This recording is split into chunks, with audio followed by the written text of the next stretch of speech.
primeiro lugar, quero agradecer muito o convite para estar nessa atividade. Eu acho que esse tipo de intercâmbio de diferentes áreas de saber nessas discussões de ética na pesquisa, de integridade, é fundamental para a gente conseguir ter uma visão o mais abrangente possível e, ao mesmo tempo, compartilhar, porque na essência os nossos problemas são os mesmos.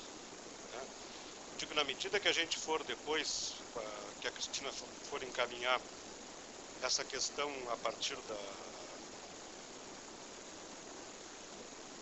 dos pontos que a Débora levantou, a gente vai poder tocar talvez um pouco nessa questão toda regulatória que está em discussão, e de algumas questões que mereceriam talvez um pouco mais de cuidado para trabalhar nessa diversidade de áreas e fazeres que a gente tem de pesquisas tão diferenciadas quanto essa. Mas nesse primeiro momento eu vou abordar a questão da integridade, que é um tema que não é propriamente da ética na pesquisa no sentido mais estrito, né? Mas é um recorte dentro da ética na pesquisa no sentido de preservação dessas qualidades mínimas esperadas quando da publicação, quando da divulgação, quando da elaboração propriamente dita das pesquisas. Integridade surge, né, dentro dessa proposta de uma palavra latina, e vocês veem que ela tem essa questão de ser polissêmica, né? Ela consegue trabalhar com múltiplos significados, passando por todas essas questões que estão aqui pontuadas. Na medida que a gente começa a ver isso, vocês veem que a gente pode migrar de um para outro e vamos ter problemas.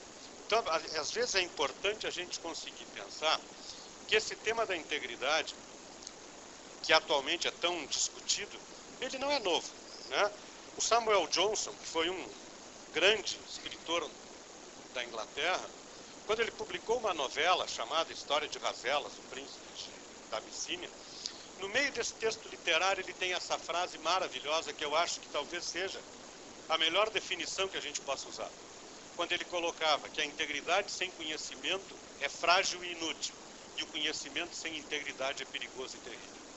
Ou seja, dentro dessa visão, né, que os literatos têm de nos dar, às vezes, esses rasgos de genialidade, essa aqui é uma. Vocês veem que isso aqui foi escrito em 1759, né, e ele já estava preocupado com a coisa que hoje talvez seja o que mais nos angustia. Operacionalmente, para a gente ter uma visão mais pragmática, eu sempre gosto de usar essa definição de ética dada pelo professor Robert Witt. O Witt é um professor atualmente ele está no Instituto Kennedy da Universidade de Georgetown, em Washington, nos Estados Unidos. E essa definição, quando ele coloca que a ética é a realização de uma reflexão disciplinada das intuições morais e das escolhas morais que as pessoas fazem, é extremamente feliz. Porque o que é o fazer propriamente da ética é essa reflexão com rigor, é uma reflexão que não é simplesmente um livre pensar, é uma reflexão que tem um método associado, é uma reflexão que vai permitir que as pessoas possam ter essa perspectiva, né, mais de um trabalho sistematizado de pensar sobre algum tema. Isso aqui depois, se vocês quiserem, eu boto esses slides todos, tá? Eu dou um endereço para vocês depois, que é onde eu tenho um repositório que vai todas essas coisas, tá? E o que é importante que o Witt coloca são essas duas questões ali. Primeiro, intuição moral. E segundo, escolha moral que as pessoas fazem. Tem discussões que não passam pelo plano da moral. Tem discussões que são meramente técnicas e não interessam, não tem um componente moral associado. Agora, as que têm componente moral, vocês sabem que não obrigatoriamente elas têm uma matriz racional por trás dela. É uma discussão que já vem se trazendo há muito tempo, os diferentes modelos de tomada de decisão. O meu grupo de pesquisa trabalha predominantemente com tomada de decisão, e a gente vê, por exemplo, assim, que pessoas extremamente desenvolvidas, entre aspas, do ponto de vista educacional, racionais em todas as suas dimensões, quando tomam decisões pessoais, abandonam totalmente esse referencial e a gente vai ter uma desdiferenciação total desses aspectos. Ou seja, avaliar as intuições e avaliar as escolhas morais que as pessoas fazem, não no sentido de julgamento, mas de reflexão associada sobre esse processo de tomada de decisão. E esse é o papel da ética, nada mais do que isso. Muita gente confunde ética com moral, confunde ética com julgamento, confunde ética com código de ética profissional, que não tem absolutamente nada a ver. É uma deturpação do nome ética nesse documento. É um nome que acabou se consolidando equivocadamente, mas não dá para tirar por uma questão social e de perspectiva de leitura, inclusive, do documento. Mas essa é uma boa definição. E vocês veem que esse tema da intuição, durante muito tempo, foi tido como uma coisa que não... Ele escapava entre os dedos. Nós não tínhamos como realmente estudar isso um pouco mais aprofundadamente. Hoje em dia é um tema que voltou fortemente para estudos cognitivos. E vocês veem quanto se coloca, né, que as respostas intuitivas iniciais são acompanhadas de uma experiência metacognitiva, chamada sentimento de retidão, que sinaliza a necessidade da gente pensar um pouco mais sobre o tema. Eu apresento para vocês qualquer situação. Imediatamente vocês classificam ela como boa ou má, como correta ou incorreta, adequada ou inadequada. Isso é a intuição de vocês. A gente vê qualquer episódio, a gente já começa a fazer essas classificações. Isso é a intuição. E onde é que entra a ética? Na reflexão sobre ela. É de verificar até que ponto aquilo ali simplesmente é uma intuição fruto de um impulso, de um pré-julgamento, ou se ela tem base que a ética vai ter que trabalhar, que é o quê? Sair do plano opinativo para ir para o plano argumentativo. De eu poder discutir racionalmente essas posições que eu vou assumir. Quando a gente pensa essa questão da reflexão ética, a reflexão ética na ética na ciência, na bioética, ela não tem aquele compromisso que a filosofia tem. Se eu fosse um filósofo, eu teria que me filiar em uma dessas correntes. O nosso grupo de pesquisa trabalha utilizando esses 7 referenciais como uma caixa de ferramentas que a gente dispõe para poder pensar em alternativas e argumentos. Se eu fosse um filósofo, eu me filiaria, por exemplo, numa linha de direitos humanos e eu faria o cotejo dos direitos humanos frente às demais áreas, ou da ética da responsabilidade, ou do principialismo, das virtudes, passando até a alteridade. Agora, nós que trabalhamos numa perspectiva de bioética, ou de ética na ciência mais pragmática, eu não tenho esse dever de me filiar a uma dessas escolas. O que eu faço é trazer da filosofia isso como um aporte que vai me permitir o quê? Uma riqueza de argumentações que eu vou poder adequar em cada uma das situações que a gente está estudando. E esse é um tema que é fundamental nos comitês de ética. Que um comitê de ética em pesquisa, isso a gente, eu venho acompanhando isso desde o início aqui no Brasil, tem comitês que assumem uma linha e eles não saem daquilo ali. Isso está errado. Porque a gente tem que contemplar essa diversidade de argumentações, porque as áreas são diferentes, que têm peculiaridades que merecem olhares diferentes que a gente vai ter que dar. Então, essas 7 perspectivas éticas que estão aqui listadas, elas não são para fazer uma opção, mas elas são como que um cardápio que a gente pode ir pensando argumentos que vão nos dar o quê? Um referencial de adequação, não mais intuitivo, mas agora sim racional, agora argumentativo. Tranquilo? Se vocês quiserem, me interrompam que a gente conversa. Esse é o modelo que nós usamos no nosso grupo para a tomada de decisão. Não é uma receita de bolo, não é nada disso, mas é sempre uma maneira boa, né? Nós todos que atuamos em universidade, a gente sabe, quando a gente está com o pessoal pronto, eles vão embora. Né? Então a gente sempre está começando tudo de novo, constantemente. Né? Então a gente nunca para de estar retomando e discutindo. Então, às vezes, esses referenciais funcionam para a gente poder trabalhar. No meu grupo a gente tem desde alunos de pré-iniciação científica até os pós-doutorandos, e a gente está trabalhando todo o tempo com eles, né? Tipo escola rural, assim, que a gente trabalha com todos os níveis na mesma sala, né? E às vezes é bom lembrar para dirigir o olhar para algum dos temas.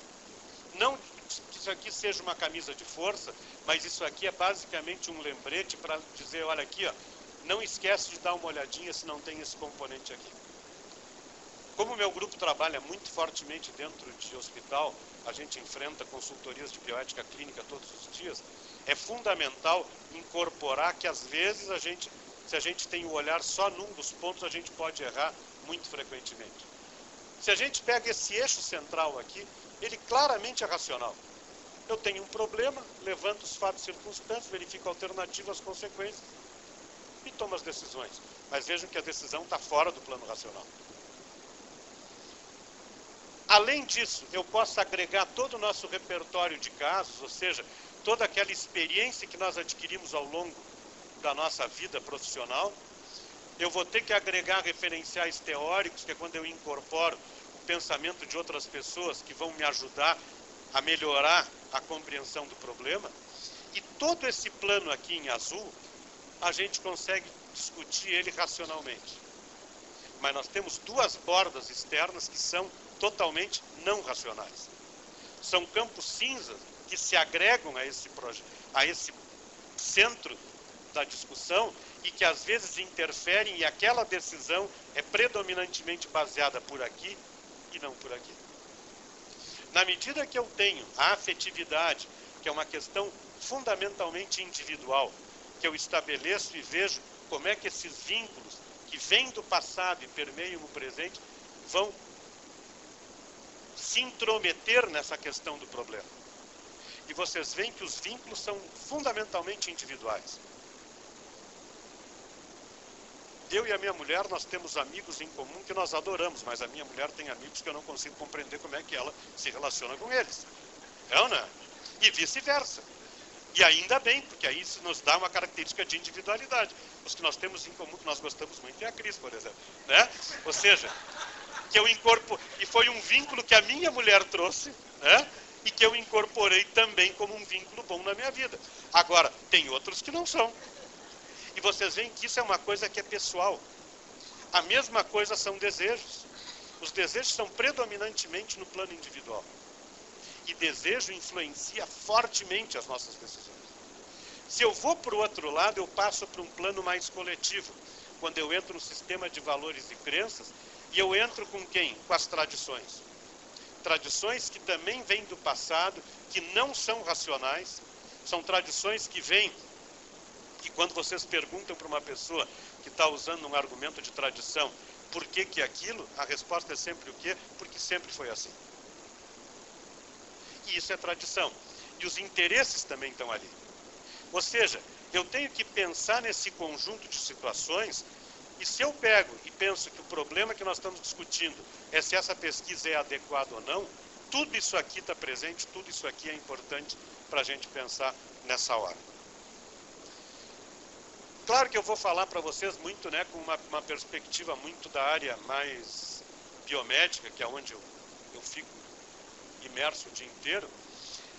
Eu vou usar os exemplos da base, que é a nossa base fundamental de publicações, que é o PubMed, que é a maior base que tem hoje em dia. Eu já não sei mais nem que tamanho ela está, mas são vários e vários milhões de artigos que são ali depositados. E vocês veem que se a gente coloca a palavra retracted, né, aqueles artigos que foram reconhecidamente tidos como equivocados, já tem só nessa base 9.123. E vocês veem que se a gente pega e vê historicamente, vocês pegam uma curva ascendente exponencial. Não é bom, não precisa te assustar muito, que eu já te explico por quê. Isso é fácil. Porque a partir daqui, ó, entra a internet na parada. O que aconteceu aqui? A divulgação mais ampla. Por que aqui dá uma outra explosão? Aqui entram as revistas integralmente. Ou seja, na medida que eu não tenho mais que estar na biblioteca fisicamente com o meu artigo, que eu não tenho mais que ir para um catálogo físico, e que eu consigo usar principalmente o quê? Palavras de busca, isso aqui tende a explodir, e eu te garanto o seguinte, vai explodir muito mais. Porque agora está acontecendo um outro... Eu vou até usar um exemplo do passado para vocês entenderem isso. Vocês veem que aqui na década de 30 tem uma retratação. A que eu vou mostrar para vocês está aqui, que ela nem está ainda computada. Tá? Mas na medida que começa a vir, ela vai e tende a explodir. Na medida que o PubMed, até 4 anos atrás, ia até 66, que era isso aqui. Hoje em dia as coleções estão indo, e já tem coleções das revistas mais tradicionais, que estão em 1800 e alguma coisa, com textos na íntegra, com busca de palavra. Ou seja, que a gente agora realmente se apropria desse conhecimento de uma maneira mais amigável, vamos supor. E isso vai possibilitar que a gente faça, inclusive, algumas coisas de revisões importantes. Notem que esses aqui são os autores que têm maior percentual e maior participação de artigos que foram retratados ou por fraude ou por erro e que continuam sendo citados. Esse autor, que é o que encabeça a lista, e vocês veem que essa daqui é uma relação de revistas notável. É a primeiríssima linha de revistas na área da saúde, né, o Lancet, o Blood, o Science, né, o New England Journal of Medicine, todas as revistas de muito peso. New England recusa mais ou menos, a taxa de aceitação do New England atualmente é 1 para cada 10.000 papers que são submetidos para eles. Né? Conseguir publicar no New England é uma... O cara tem que fechar o laboratório por 1 mês e fazer uma farra. Porque, né? Agora vocês veem o seguinte, ó. O Wakefield publicou no Lancet em 98 um artigo sobre uma relação totalmente absurda, mas que na época teve um impacto muito grande, de que a vacina de sarampo causava autismo. E essa discussão foi seríssima. Esse é o grande elemento para as crianças americanas não serem vacinadas. E que não sei se vocês viram que agora no início desse ano teve um surto de sarampo na Disney da Califórnia. E o que aconteceu? Estava cheio de criança brasileira, que está sempre lá. Nenhuma teve problema, porque todas estão vacinadas. E eles tiveram 80 casos, predominantemente em adultos. Por quê? Porque eles não vacinam por definição. Baseado nesse trabalho do Wakefield, que é fraude. E notem que esse artigo foi publicado em 98, em 2004 ele teve a primeira retratação, em 2010 ele teve outra, e ele é citado em 758 outros artigos. Muitos deles depois da retratação, que continuam sendo citados sem saber. Mas o caso mais exemplar não é o dele, o caso mais exemplar é esse aqui. Esse aqui que vocês veem, que é o cara que consegue estar 2 vezes na lista, né? Que é o Huang. Ele é aquele coreano que diz que tinha clonado, que teve aquela, né, uma história toda assim. Ele foi assim a personificação de quando a ciência virou espetáculo, ele virou tipo um rockstar, assim, se vocês quiserem.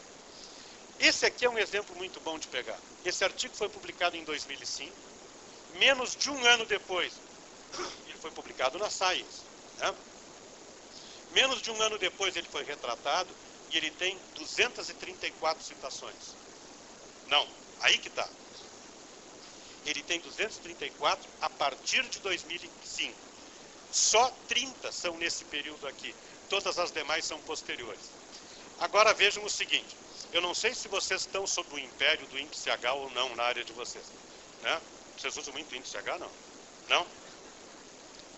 Na minha área, na minha área, que é na pós-graduação, eu sou o meu curso que eu mais atuo é Medicina 1. Medicina 1 é a pior área dentro da CAPES. Né? E para nós, índice H é vida ou morte. Né? Índice H é aquele número depende do impacto da revista, o número de citações que cada um tem, só vale os últimos 5 anos. É uma matematização absurda sobre a vida de cada um de nós. É para todo mundo. E que eu acho que é uma discussão que tem que ser feita muito profundamente. O Huang, com essas citações, melhora o índice H dele. Agora, muitas delas são no sentido de dizer, olhem só como ele fez errado. Então, se a gente for fazer assim, nós vamos ter que fazer o índice H do bem e o índice H do mal. Né? Vocês não concordam que tem que ser? Eu acho que tem que ser. Porque o Huang tem um índice H bom, que ele tem muita coisa que ele produziu legal até. Quando o grupo dele meio que se perdeu nessa história, eles começaram e hoje ele tem muito mais citações negativas do que positivas. Só que, pelo indicador, ele só tem tudo soma como positivo. Então esse é um item importante em integridade. Essa aqui é uma boa classificação que foi proposta pelo Richard Van Norden, dos tipos de más condutas e questões que estão associadas à integridade. Fabricação ou falsificação de dados, autoplágio, plágio, erros honestos, resultados que são irreproducíveis e outras coisas. Vamos dar um passeio rapidinho para cada um deles. Pegar um exemplo da área biomédica só para vocês verem como a coisa é preocupante.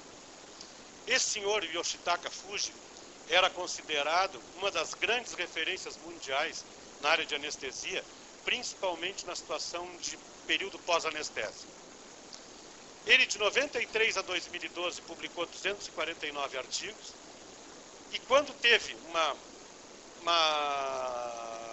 denúncia de que um artigo dele tinha dados fraudados, a comissão da Sociedade Japonesa de Anestesia avaliou 212 artigos e encontrou que 212, apenas 3 tinham dados válidos.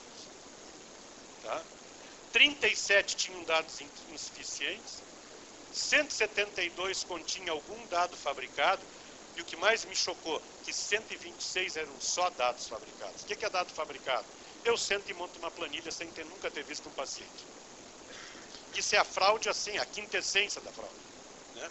E esse senhor aqui acabou perdendo a cátedra dele, foi uma história bem importante, vocês veem assim, e ele publicou todo esse período com situações, teve várias vezes cartas ao editor dizendo, são dados muito homogêneos, são dados que a gente nunca encontra isso na realidade, não sei o quê, e os editores dizendo, é um bom pesquisador, usando aquele argumento de autoridade, dizendo, é um pesquisador de reputação, o nosso comitê de revisão avaliou, e é um dado válido.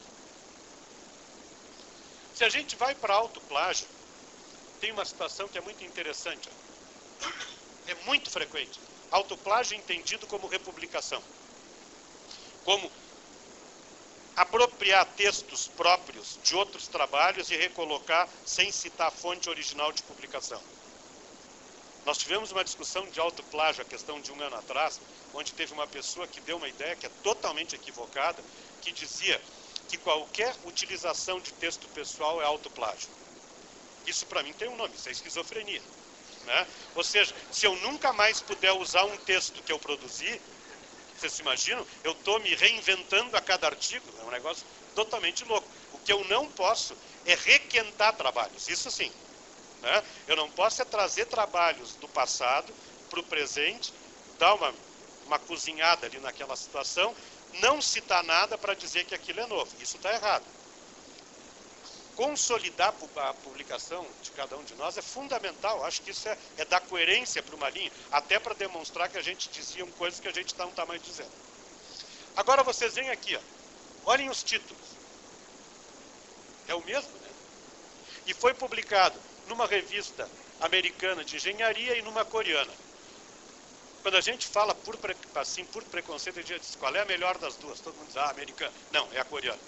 Aquela lá é uma daquelas revistas de terceira e quinta linha, mais ou menos, que publicam qualquer coisa. Esse aqui foi o trabalho que o professor, que é o primeiro, mandou, e aquele lá foi o aluno que mandou. Eles mandaram em paralelo, os dois foram aceitos, os dois foram publicados e acabou ficando nessa confusão. O primeiro autor mandou para a revista americana um pedido de retratação, e aí aconteceu uma situação que é totalmente inusitada. O editor daquela revista solicitou $650 para publicar a retratação. Eles tinham pago $2.500 para publicar aquele artigo. E agora ele queria mais 650. Aí ele denunciou publicamente para mostrar que a coisa é escandalosa realmente. Isso eu nunca tinha visto, isso aqui. A gente nunca se cansa de surpreender. Quando a gente vai para plágio é uma praga mundial e que eu vou pegar alguns exemplos só para vocês verem assim. A gente tem mania às vezes de por baixa autoestima, pensar que é um problema mais nosso, e vocês vão ver alguns exemplos que não são bem nossos. Em 2000, isso aqui foi 2009, surgiu uma discussão na Alemanha de que existiam algumas questões sobre fraude em tese de doutoramento em várias áreas, principalmente de ciências sociais na Alemanha. A Alemanha, que era um paradigma de honestidade, que depois do episódio Volkswagen nós começamos a ver que não é bem assim, que essa questão de ética industrial é uma coisa seríssima que nós estamos vivendo no mundo inteiro, né? Eu nunca vi ainda, mas é uma área que eu gostaria de ver o pessoal da ética das engenharias, que aqui no Brasil tem pouco, nos Estados Unidos tem até bastante gente trabalhando nisso, para fazer uma discussão ética do recall, né? O recall eu entrego um produto que está imperfeito, como se fosse um produto acabado, depois eu chamo, ou seja, isso é uma coisa que é muito interessante do ponto de vista de ética empresarial. Teve essa denúncia.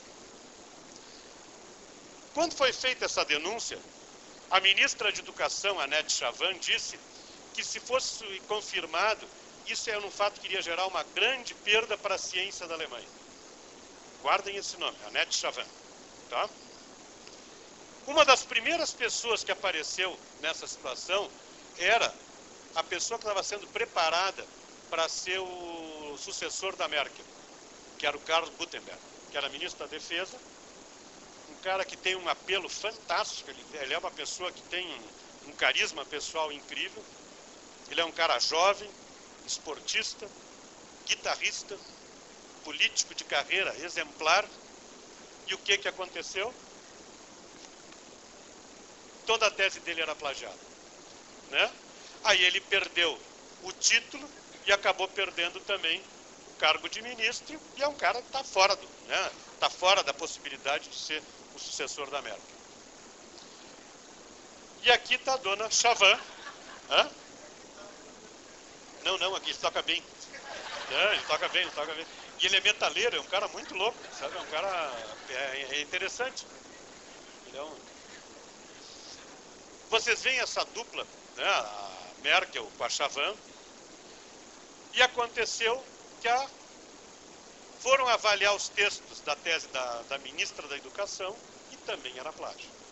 E aqui está o parecer do Bruno Bleckmann, né? Que era um professor de história antiga lá de Düsseldorf, que foi quem coordenou esse comitê, e disse que eles propunham a invalidação e a retirada do título de doutor dela, em função de quê? Que grandes seções do trabalho eram tiradas de outros textos sem atribuição devida de autoria, dizendo que isso era um engano intencional através de plágio.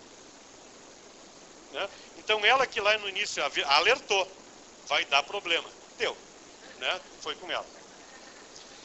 Vocês veem esse outro cidadão aqui que era presidente da Hungria, Paul Schmidt, que também plagiou, também perdeu o título, também renunciou.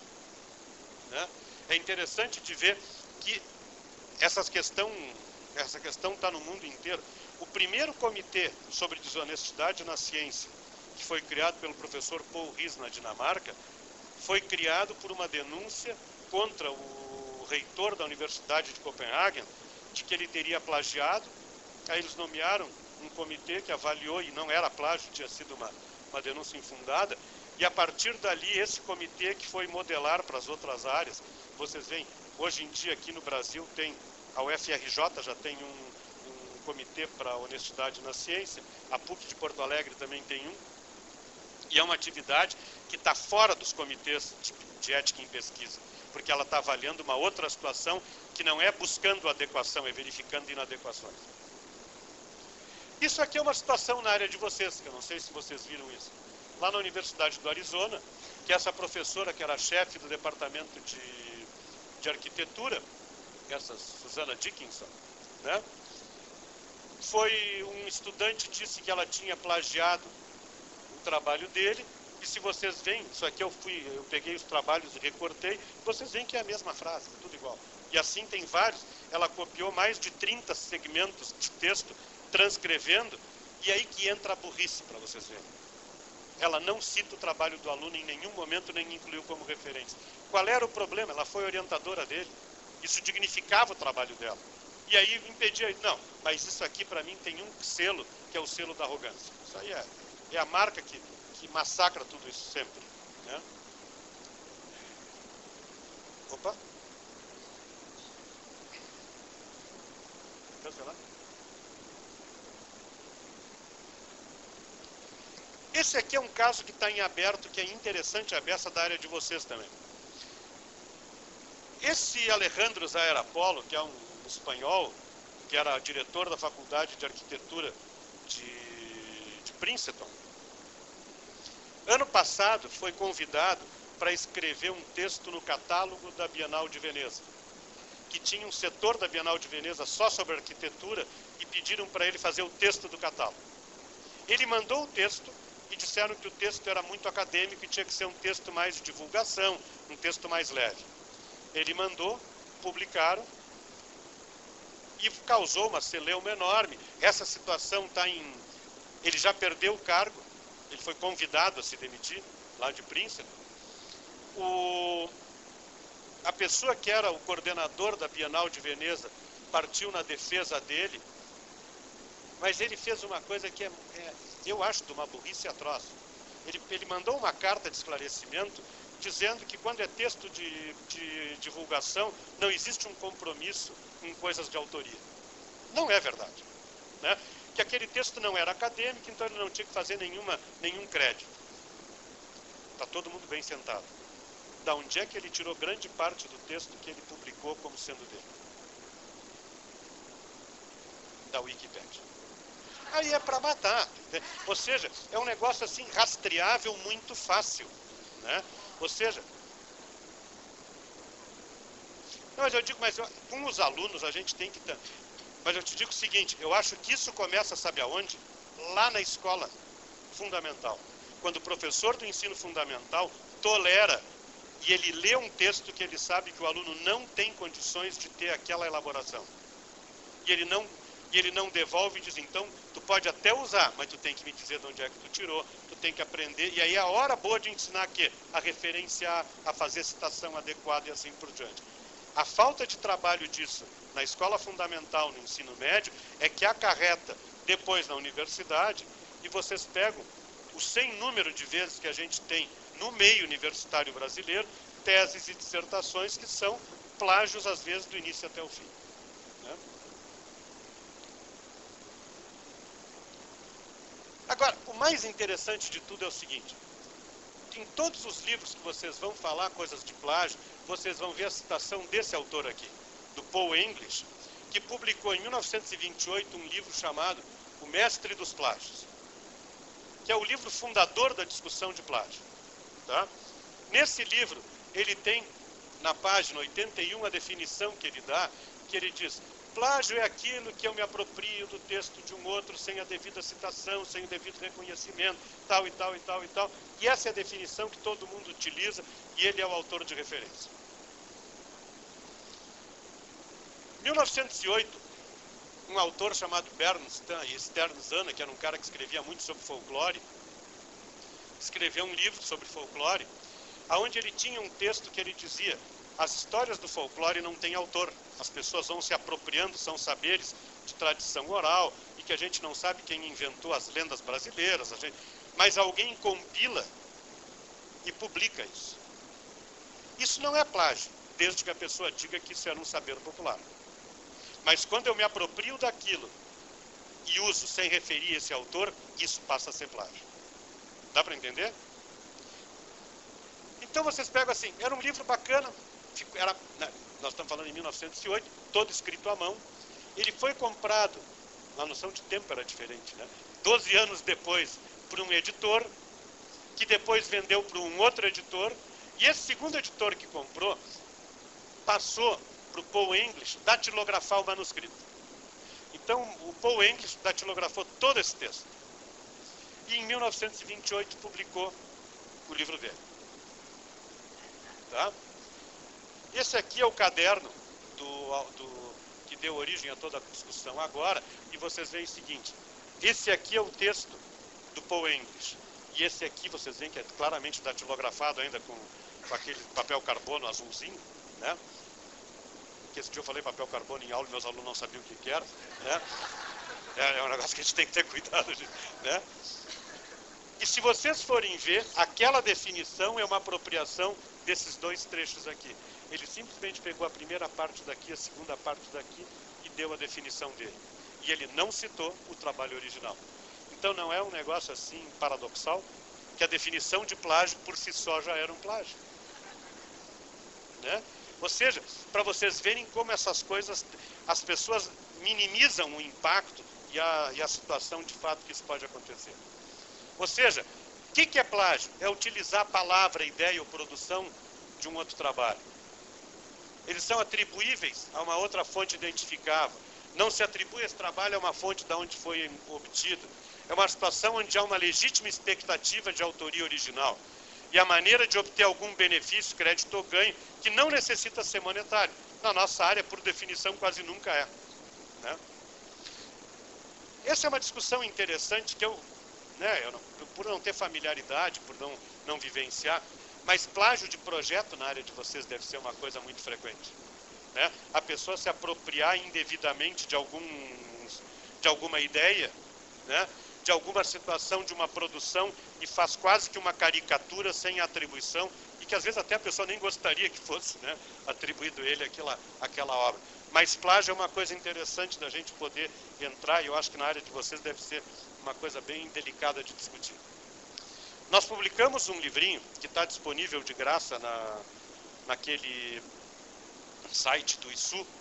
Vocês conhecem aquele site, né, que é um site de publicações, que se chama Direitos Autorais e Conexos, que é o nosso grupo de pesquisa, a gente publicou, que o pessoal nos perguntava tantas coisas sobre direito autoral e coisas conexas a ele, que a gente juntou as perguntas, elaborou as respostas e fez um livro que está aberto, ele tem resolvido bem essa questão, tá? Se vocês entram no ISU e botam só direitos autorais, ele aparece, está lá para ver, e tem um item que é só sobre a questão de proteção das obras de arquitetura, que a gente colocou para escrever. Ele foi escrito por 6 autores e a gente diluiu a produção de todo mundo, porque foi uma interferência o tempo inteiro no texto de todos, né? Então acabou sendo realmente um texto multiautoral.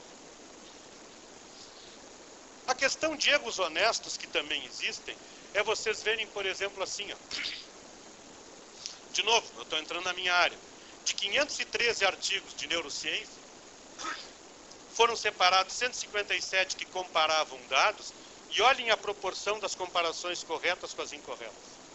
Moedinha, 50%.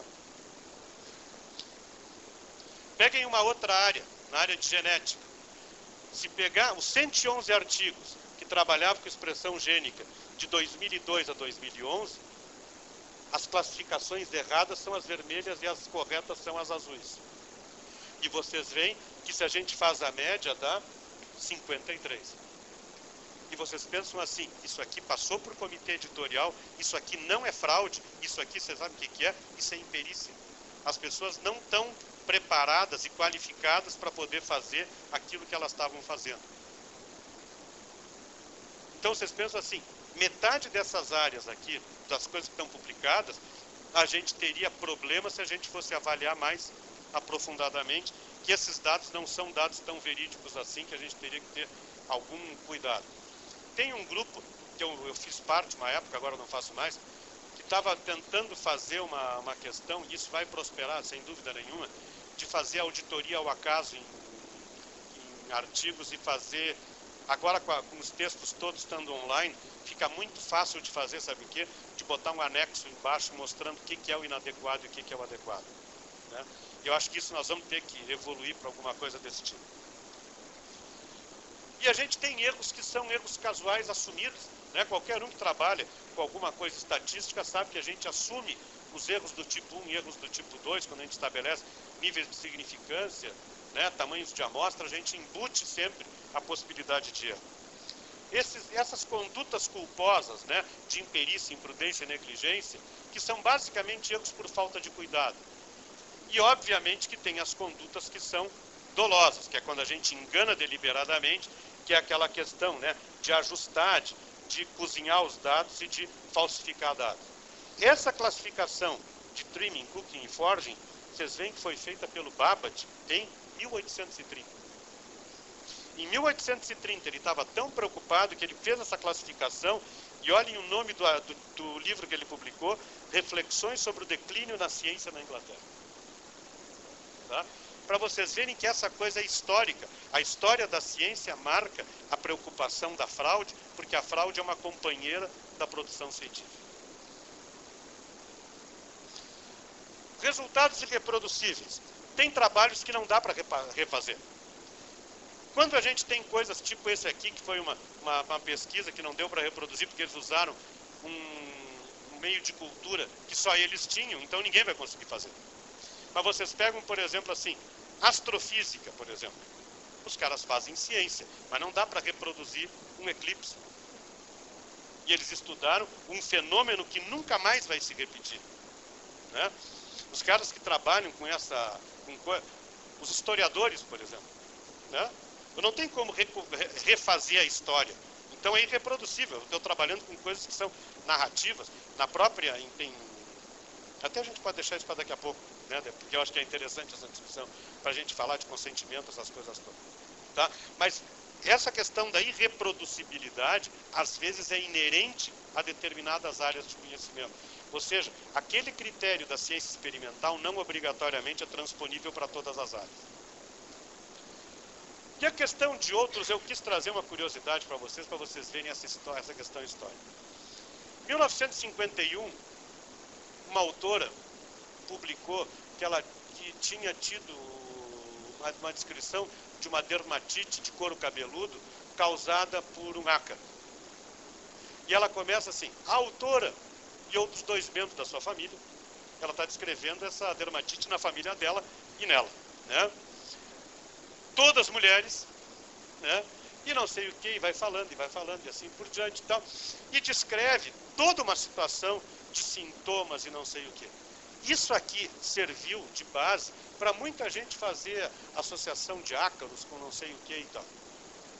Vocês veem que isso aqui é 2013. Um autor publica, olhem o título, né? Que é o único caso de uma publicação de uma coisa alucinada, se vocês forem pensar.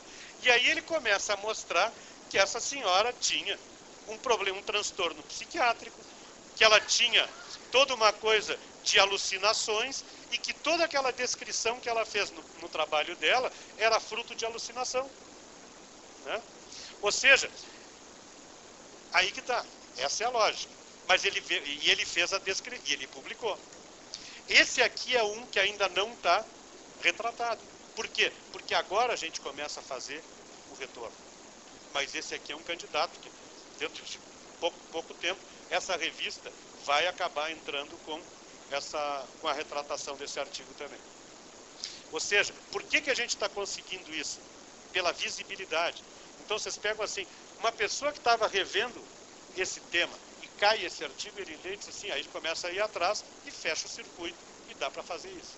Mas no passado não tinha como pegar. Né? Então a visibilidade que essas publicações têm hoje na internet é que nos permitem isso. O que são problemas emergentes? O que afinal é inovação e o que é repetição? Eu digo para vocês assim, na área da saúde nós temos um problema seríssimo, que são drogas que são chamadas me too drugs, que são a mesma coisa.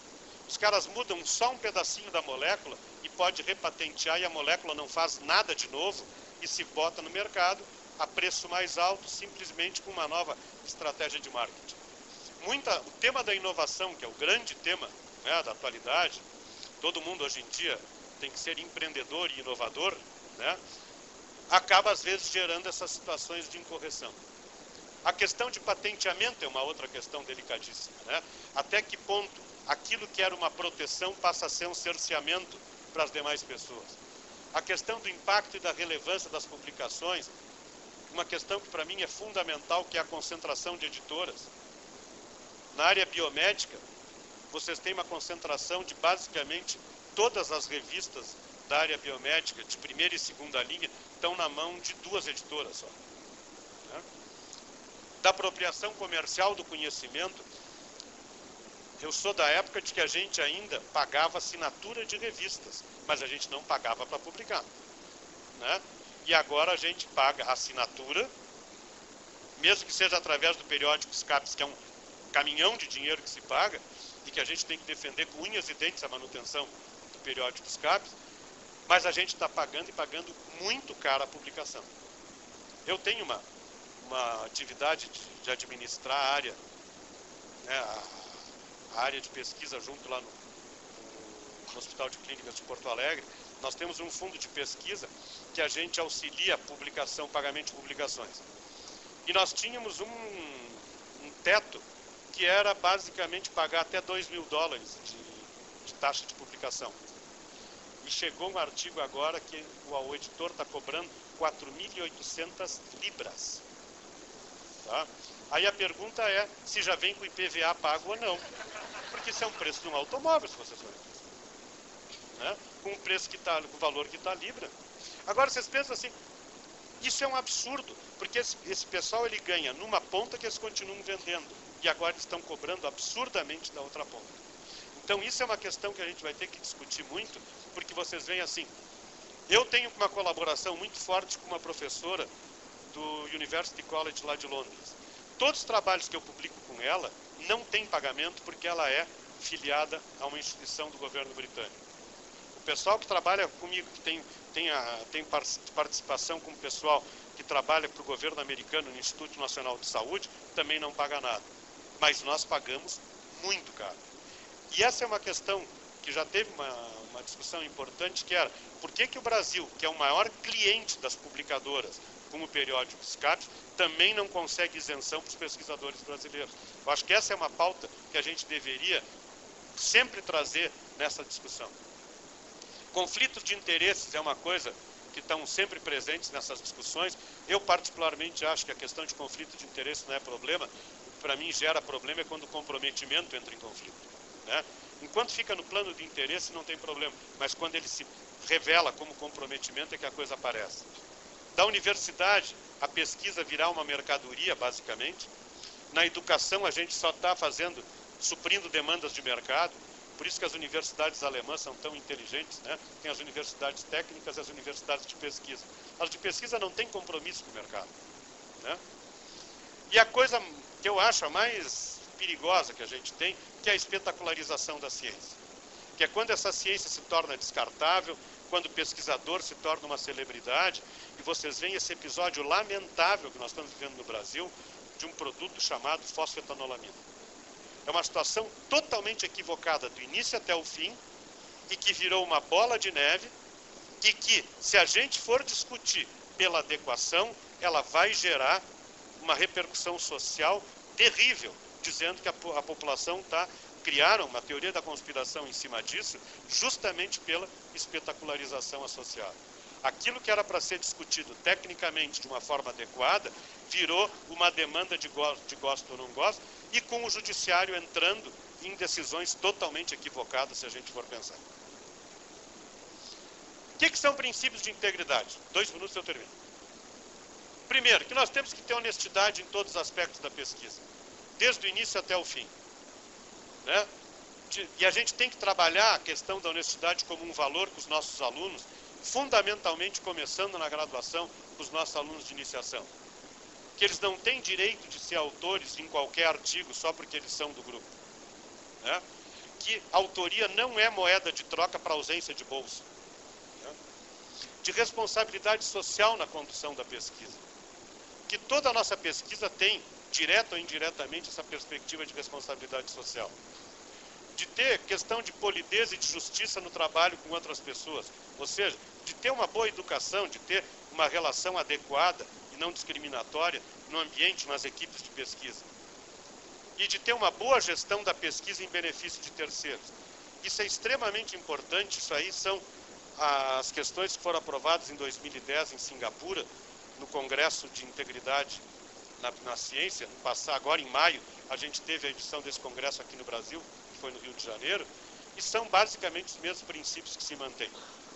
Vocês veem que a Academia Brasileira de Ciências, em 2013, publicou esse texto sobre rigor e integridade na condução da pesquisa científica.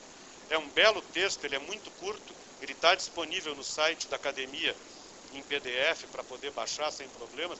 Ele tem uma boa indicação de como é que a gente pode conduzir essas questões. Vou terminar. Eu queria terminar com essa frase do Einstein. Ele teve o Einstein tem uma parte dele, de textos mais filosóficos, que são brilhantes, né? E que, quando ele colocou isso aqui, que muitas pessoas dizem que o intelecto é que faz um grande cientista, e ele diz que eles estão errados, que o que faz um bom cientista é o caráter, o que ele está fazendo? Ele está resgatando integralmente essa discussão da integridade.